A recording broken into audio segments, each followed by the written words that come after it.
Mr. Trump, Kevin McCarthy is no longer running for Speaker. You took some credit for that. Why? Well, I've been taking a little bit of credit because people have been giving me credit on that real Donald Trump. They're saying that I spoke up against him only because it's a question of toughness. He didn't seem like the guy. We need toughness. We need this, we need the brain power, and we need toughness. And when he made the statement on Benghazi, it was a tough statement. That was a really bad statement for Republicans and even for the nation, in a sense, because he so disparaged what's going on. And I happen to believe that what they're doing is the right thing, and they're doing it for the right reason. But it was so disparaging to what's taking place with respect to Hillary Clinton and that whole fiasco that maybe she created. And I didn't like seeing that. Paul Ryan's name is mentioned as a possible speaker. What do you think of Paul Ryan? Well, I think he's somebody that could get good support. I think he's a very nice person. I think he doesn't want it very badly, but you never know. Maybe he's playing one of the great games of all time. It is Speaker of the House. I mean, it's a great position. But he doesn't seem to want it, but I'll bet you that if it was actually offered to him, he would take it. You said you want somebody strong. Is Paul Ryan strong? I think he's strong. I disagree with some of the things. I think that when Mitt Romney chose him last time, it was a tough choice because he's been so anti-Medicare, Medicaid, Social Security in a sense. Now, he would say he hasn't been, but they certainly played that up hard. And that was a disastrous campaign for a lot of reasons. But Paul Ryan's a good man. I know him very little, but I think he's a very good person. So you'd be okay with Speaker Paul Ryan? I would be okay. I would be okay. It may not be him. I mean, they have a couple of people in there. I'm not going to mention names, but people I know that are really tough and really smart. And right now, that's what we need because the Republicans never win. John, they never win. Everything, whether it's on Obamacare, whether it's on the debt ceiling, no matter what we have, there's never, ever a victory. So we need a toughness that we just don't have there right now. Do you think some of the conservatives who pushed out Boehner, pushed out McCarthy, take inspiration from your campaign? I don't know. I will tell you, a lot of them contact me, and they do like what I'm saying, and they like me very much. I never even met them. A couple of them called, and I see they're very big people in the world of politics, but I didn't know them. And they are really impressed with what I've done, and they see the kind of poll numbers I'm getting, and they're saying, that's it. But you know, the problem that they have is they have such a big group of people that say before the negotiation even starts, it's not going to happen, we're not going to close down government, we're not going to this, we're not going to that. So Obama and the Democrats can just sit back and let the Republicans do it. You know, if they would actually get together where they had a really unified front, you wouldn't ever be closing down, and they'd have victories. You said that Republicans should do, and I'm quoting from you here, something really, really significant with the coming debt ceiling vote. That's the vote on whether the United States government can keep borrowing money. What can Republicans do with that upcoming vote in December? What leverage do they have over the president? Well, John, if you go back and check, I've been saying this for 3 years, all right? That's a tremendously powerful weapon if they knew how to use it. The problem is you'll have 70% of the Republicans say, we're not closing government. Now, when you say that, you know, I wrote The Art of the Deal. When you say that, and the other side says, well, we got 70% of the people say it's not going to happen, the other 30% are essentially, they're rendered useless. It's really very unfair to them because they're left out there hanging. So you need somebody that can unify, can be tough, and can win against the Democrats and against others. I mean, in all fairness, against the world, essentially. But they really do have a tremendously powerful weapon, but they don't use it, and they don't use it properly. They are terrible negotiators. What should they get? What does winning mean? What do you want them to get? Well, it depends. I mean, Planned Parenthood, defunding, Obamacare. They could have won Obamacare. Now, they should have won it in the Supreme Court because John Roberts, Justice Roberts, should have, you know, knocked it out twice. If you really think about it, that was a Bush appointment. That was actually a Jeb Bush appointment because they were close. And Jeb is the one that forced him down his brother's throat. But think of it. John Roberts should have knocked it out twice. There was no reason legally that that was supportable. There was no reason, especially the first time. The first time would have been knocked out. The second time it would have eventually died had he raised his hand in the right direction. But it's so sad. When I look at what's happening to this country, it's so sad. John Boehner, after he announced that he was resigning, said that there were false prophets in the Republican Party. And I'm quoting, he said, these false prophets are whipping people into a frenzy, believing they can accomplish things that they know are never going to happen. He's kind of talking about you. I don't think so. But first of all, I know him, I like him on a personal basis. But I do think they should be tougher. But here's the problem. When he says false prophets, you cannot win when you have a group of 25 or 30% on this side, and you have a group of 70% on this side saying we're never going to go along with the 30%ers who want more.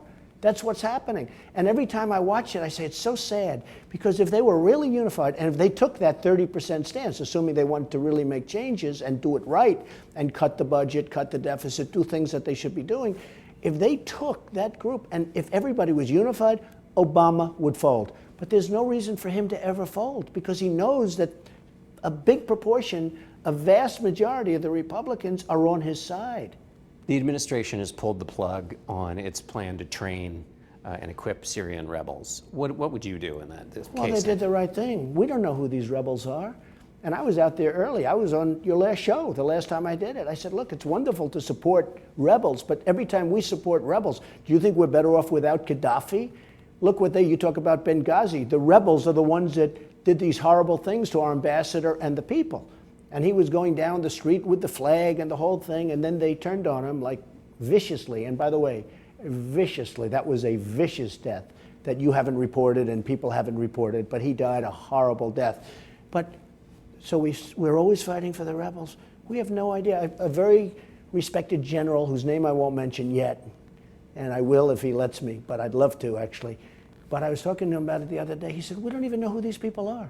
So we're going to spend billions of dollars. We're going to take over Assad, which, by the way, is no longer very easy to do because you have Russia in there doing a big number. Okay, but forget it. But why are we supporting these people? We have to rebuild our roads, our bridges, our airports. We have to get back to work in our own country. I want to ask you about your view on the use of military power. You say in personal relations you're a counterpuncher. You don't hit until you are hit. Is that a good way to think about the way you would use military force as a president? I think generally speaking, look, I am the most militaristic person that's on your show, okay? And you've had everybody, would you say? One way or the other. Between you and Bob, soon you will have had everybody. But you've had everybody. I am the most military-based and the most militaristic person on your show. I want to have a much stronger military. I want it to be so strong that nobody's going to mess with us. I want to take care of our vets who are treated terribly like third-class citizens. I mean, we have illegal immigrants that are being treated better than our great vets. They're like third-class citizens. They're going to be taken care of. But we have to make our military strong and hopefully never have to use it. Well, let's take an example of some case where you may or may not use military force. Turns out Assad apparently used chemical weapons on his own people. Does President Trump use force or not in that case? Well, you know, the time to have done it would have been when he drew the line in the sand. So you would have done it in that case? I might have gone in. Yeah, I think it's terrible. When you start using that, I think it's terrible. Now it's such a mess over there with everybody involved, and the airspace is very limited. You know, it's not that big an area. The airspace is very limited.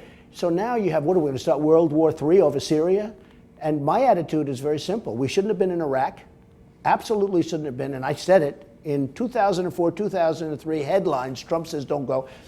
We shouldn't have been. We totally destabilized the Middle East. And by the way, Iran has taken over Iraq. They're taking over the oil. And the other one taking the oil, as you know, is ISIS, okay?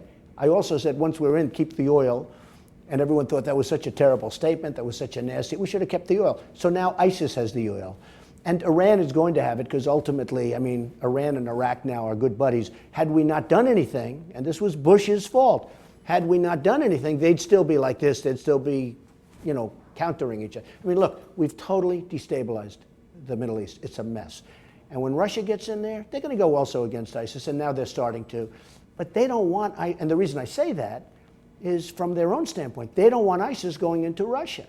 Where are you on the question of a safe zone or a no-fly zone in Syria? I love a safe zone for people. I do not like the migration. I do not like the people coming. Frankly, look, Europe's going to have to handle, but they're going to have riots in Germany. What's happening in Germany, I always thought Merkel was like this great leader. What she's done in Germany is insane. It's insane. They're having all sorts of attacks. They're having you mean all letting sorts in of, the letting in refugees? that many people. What they should do is the countries should all get together, including the Gulf states who have nothing but money. They should all get together and they should take a big swath of land in Syria and they should do a safe zone for people so that they could have a safe, where they could live. And then ultimately go back to their country, go back to where they came from. Does the U.S. get involved in making that safe zone? I would help them economically, even though we owe $19 trillion. What I won't do is take in 200,000 Syrians who could be ISIS. John, I've been watching this migration and I see the people. I mean, they're men. They're mostly men, and they're strong men. These are physically young, strong men. They look like prime-time soldiers. Now, it's probably not true, but where are the women? You see some women, you see some children, but for the most part, I'm looking at these strong men. So you ask two things. Number one, why aren't they fighting for their country? And number two, I don't want these people coming over here. And even on a humanitarian, you know, when I was first asked this question, you asked it to me a long time ago. When they were talking about 3,000 people, I begrudgingly would say, oh, maybe, I don't know, maybe. Letting them into the United States. A little bit. Then they said 10,000. I'm not thrilled, but maybe 200,000 people. This could be the greatest Trojan horse. This could make the Trojan horse look like peanuts if these people turned out to be a lot of ISIS. You said you might have gone in militarily in Syria when chemical weapons were used. Well, what that was about a long in time Ukraine? ago. That's Sure. before Russia. Sure. That's before all when this it was stuff. first discovered.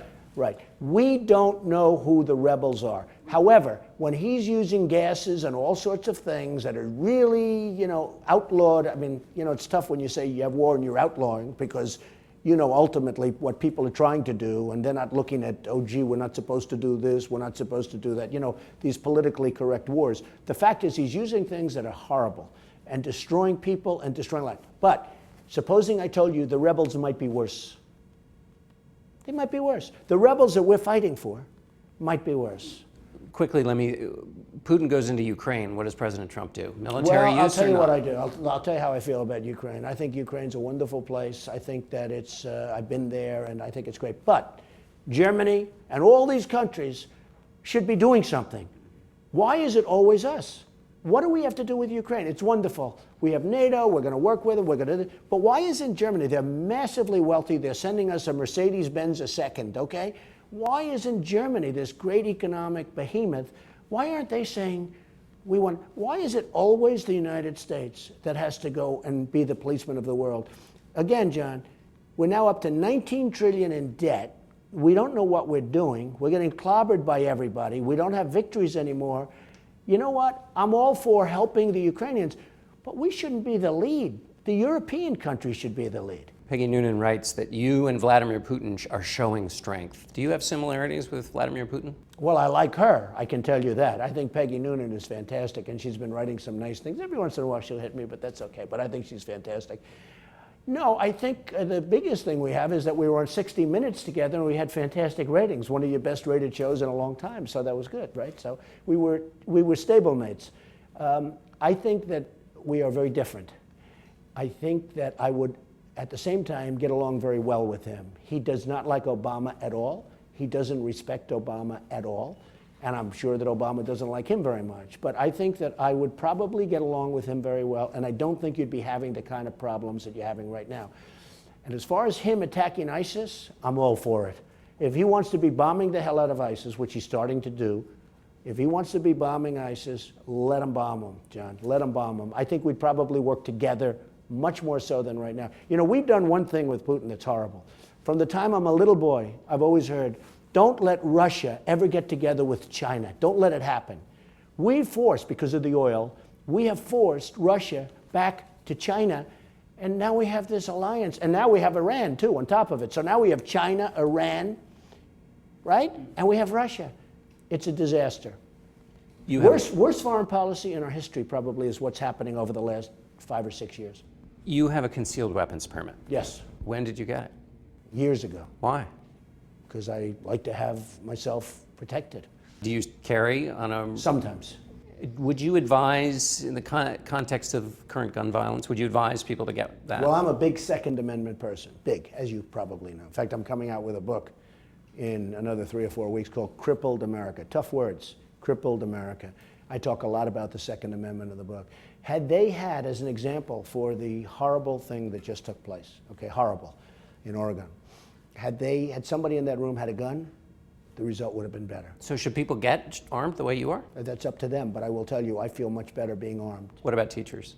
I think that if you had the teacher, assuming they knew how to use the weapon, which hopefully they would, you would have been a lot better when this maniac walked into class starting to shoot people. Let me ask you about your tax plan. Conservative tax group did the numbers, looked at even the economic benefits from growth and said it would cost $10 trillion. But that's not all. You said you want to protect Social Security, Medicare, Medicaid. You want to expand health care for all, make the Veterans Administration better. How are you going to pay for all that? Because we're going to expand the economy incredibly, and I'm taking our jobs back from China, from Japan, from Mexico, from all of these countries that have just ripped us like never before. You know, if you go downstairs right under this floor, you have the biggest bank in the world. It's a China bank. I know all about China. I know more about China than probably most people, okay? I deal with them a lot, between buying apartments for $25 to $50 million and tenants. Let me just tell you, China has, and I respect China, and I respect their leaders. Our leaders just aren't smart enough to handle them. China has created one of the great thefts in the history of the world with what they've done to our country. We're going to bring jobs back to this country. We're going to become a successful country again. But you're going to have to cut something. So what are you going We're to going to cut? cut. Well, What are you going first to of all, cut? you have tremendous fraud and abuse with Medicare, Medicaid. I mean, you have But you're not tremendous gonna- numbers. No, but you have tremendous numbers, and we're going to expand the economy, and we're going to be a very strong country again. You're going to be able to do it. You know what what's been done to us economically, John? That's your case, but the thing is, when you look at your numbers, and I talk to people who have looked at the numbers, they just don't believe them at all. Well, they don't believe that we're going to be able to expand to the extent that we're expanding. And I'm telling you, we will be. When we bring our jobs back to this country, when we start charging China, now, just so you understand, when you make a deal with China, if I'm a manufacturer, if I want to sell something in China, number one, it's impossible to get it over there. But if you do, you're going to pay a massive tax. We don't treat them properly. We have to do the same thing to them. When you start charging tariffs, which they do, I don't want to do that. I'm a big free trader. I believe in free trade. But we don't have free trade. We have stupid trade. When you start doing and bringing these countries, and I bring Carl Icahn and all of my friends that are the greatest negotiators in the world, and I bring them in, and you start equalizing. You know how much we lose with China each year in trade balances? Imbalance. You know what we lost last year? Almost $400 billion. Okay? When you start hearing those numbers, all of a sudden you say, wow, you know what? This starts to work. We lose $400 billion trade imbalance, U.S. trade imbalance with China, almost $400 billion a year. That's been going on for years. Japan, almost $75 billion. Mexico, $45 billion lost. Let me ask you about some other numbers. Starts to make sense when you hear that, right? You love polls. You are at the head of... I don't love them. I only like them when I'm the number one. By the way, if I was the number one, I would never mention them. You love polls at the moment. Our latest CBS poll has you in the lead, and it also shows that 2/3 of registered voters, 8 in 10 Republicans, say you have the strong qualities of leadership. But here's the problem. That's a very big statement. That's a big statement. Here's another big statement. 60% of registered voters say you are not honest and trustworthy. That number has gone up since the last poll. It's better than Hillary. If they think you're a leader, does it matter if they trust you? I think the leadership is very important. I think they know I'm a very smart guy. I think they know I'm going to fight for the country. I don't need any money. I'm all self-funding. I don't need money. I've turned down millions, tens of millions of dollars from rich lobbyists and rich special interests that want to give me $5 million, $10 million, $2 million. I could have more money than Bush times 15. Now, I actually do have more money than Bush times, but it's my own money. I am spending my own money, and people respect it. Now, I think I'm leading every poll. I'm leading every poll by a lot. The leadership thing is very important. People are not, I think right now what people want is they want competence. They're tired of other things. Now, one thing I will say. And trust doesn't matter. Well, I think trust is very important. In my opinion, it's very important. And I happen to be an honorable guy. But one thing that's very important, when I go to New Hampshire and Iowa and South Carolina, where I have very good numbers in terms of favorability, you know why? Because I'm there a lot. I go there a lot. And as you know, in fact, you reported it, I went up 60 points in terms of favorability. Somebody said it was a record. That's because when people get to know me, they get to like me. But you've been on center stage for 3 months. I mean, you've been around in No, but center stage for a while. I know, but locally, those have been the states that I really have spent a lot of time. But again, on favorability in our poll, only 28% of voters overall, and this is, we're talking about a general election here, in our poll have a favorable opinion of But it. I win hands down on leadership, right? By far, it's not even close, double and triple anybody else. That's very important to people now. They want leadership. They're tired of having weak and incompetent leaders, John. Has your business gotten better or worse since you started running? Well, I lost some companies, but Macy's was weak and ineffective, and they heard illegal immigration, and they cut. It's a big deal. They cut ties. Who cares? But Macy's was very disloyal. I think they were disloyal to the country, if you want to know the truth. But I lost a little. But overall, I think my business probably got better.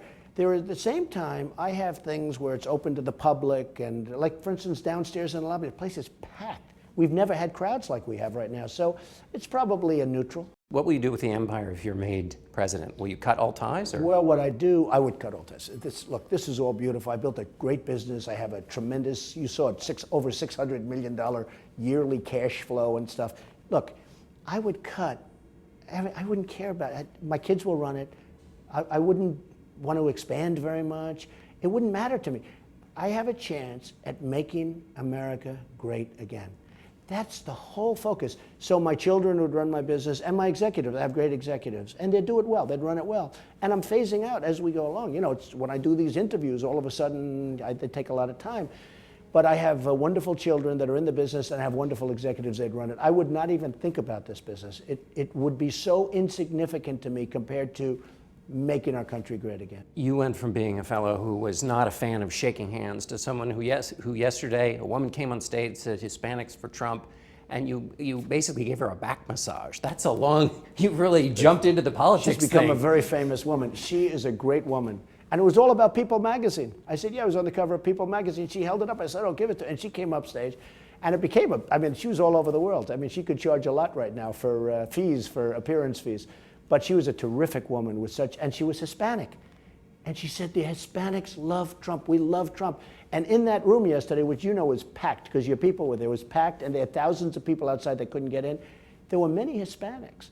And you talk about polls, I won the Hispanic poll in the state of Nevada, big Hispanic population. I won it easily. So there's something going on that's been really terrific. There's something going on. It's been a great honor, I have to say. All right, Mr. Trump, thanks very much. Thank you very much, John.